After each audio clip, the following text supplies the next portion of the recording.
In this episode, we'll explore DNA and the genome, the remarkable molecules that contain the genetic instructions for all living organisms. We'll examine the structure of DNA, take a look at genes, explore protein synthesis, and finally, we'll discuss mutations. Understanding genetics starts with getting to grips with DNA and genes. DNA stands for deoxyribonucleic acid and is the chemical that all of the genetic material in a cell is made up from. DNA contains genetic information, basically all the instructions to put an organism together and make it work. It's what's in your DNA that determines what inherited characteristics you have. DNA is found in the nucleus of animal and plant cells in really long structures called chromosomes. Chromosomes normally come in pairs. In humans, we have 23 pairs, making a total of 46 chromosomes. DNA is made up of two strands coiled together in the shape of a double helix. This twisted ladder structure is critical to how DNA functions. Let's look more closely at what DNA is made of. DNA strands are polymers made up of lots of repeating units called nucleotides. Each nucleotide consists of three parts: a sugar, a phosphate group, and a base. The sugar and phosphate groups in the nucleotides form the backbone of the DNA strands. The sugar and phosphate groups alternate, with the phosphate groups linking the sugars together. One of four different bases, A, T, C, or G, joins to each sugar. These letters stand for adenine, thymine, cytosine, and and the two strands of DNA are held together by bonds between the bases. Importantly, the bases don't pair up randomly. A always pairs up with T, and C always pairs up with G. This is called complementary base pairing. This complementary nature of DNA is crucial for both DNA replication and protein synthesis. It ensures that genetic information can be copied accurately. A gene is a small section of DNA found on a chromosome. Each gene codes for a particular sequence of amino acids, which are put together to make a specific protein. Only 20 amino acids are used, but they make up thousands of different proteins. Genes simply tell cells in what order to put the amino acids together. Each amino acid is coded for by a sequence of three bases in the gene. This three-base sequence is often called a codon. The amino acids are joined together to make various proteins depending on the order of the gene's bases. This in turn determines what type of cell it is, like a red blood cell. It's the order of bases in a gene that decides the order of amino acids in a protein. Let's turn our attention to how proteins are made using the information in DNA. This process is called protein synthesis. Proteins are made in the cell cytoplasm on tiny structures called ribosomes. To make proteins, ribosomes use the code in the DNA. But there's a problem. DNA is found in the cell nucleus and can't move out of it because it's really big. So the cell needs to get the code from the DNA to the ribosomes. This is done using a molecule called mRNA, which is made by copying the code from the nucleus. The mRNA acts as a messenger between the genetic code in the nucleus and the ribosomes. It carries the message between the two. The correct amino acids are brought to the ribosomes in the correct order by carrier molecules. Once the chain of amino acids has been assembled, it folds into a unique shape. This folding is crucial. It gives the protein its specific three-dimensional structure, which allows it to perform its particular function.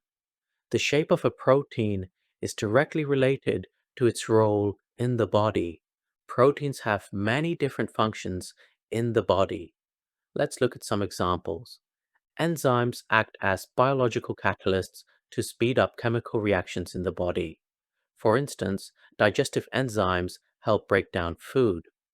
Hormones, like insulin, are used to carry messages around the body. Insulin is released into the blood by the pancreas to regulate blood sugar levels. Structural proteins, like collagen, are physically strong. They strengthen connective tissue such as ligaments and cartilage. Every organism has a genome. The genome is just a fancy term for the entire set of genetic material in an organism. Scientists have worked out the complete human genome. Understanding the human genome is a really important tool for science and medicine for many reasons. It allows scientists to identify genes in the genome that are linked to different types of disease. Knowing which genes are linked to inherited diseases could help us understand them better and develop effective treatments for them.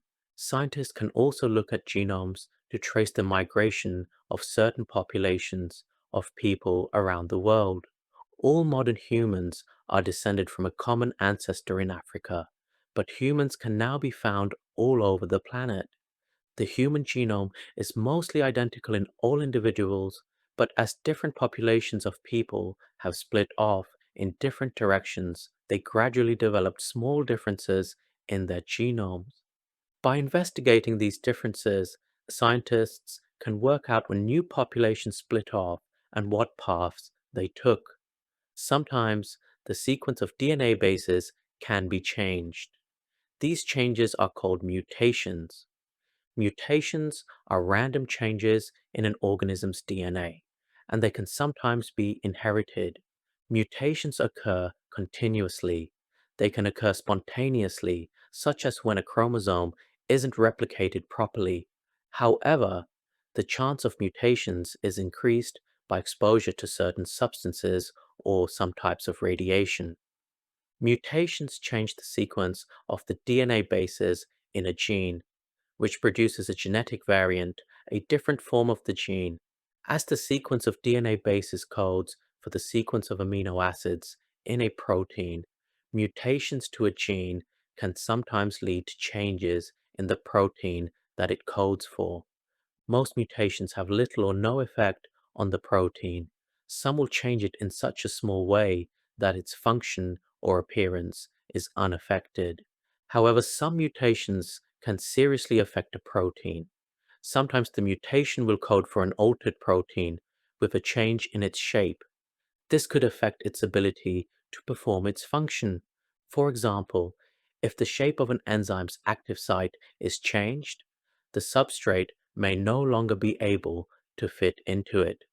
Structural proteins like collagen could lose their strength if their shape is changed, making them pretty useless at providing structure and support.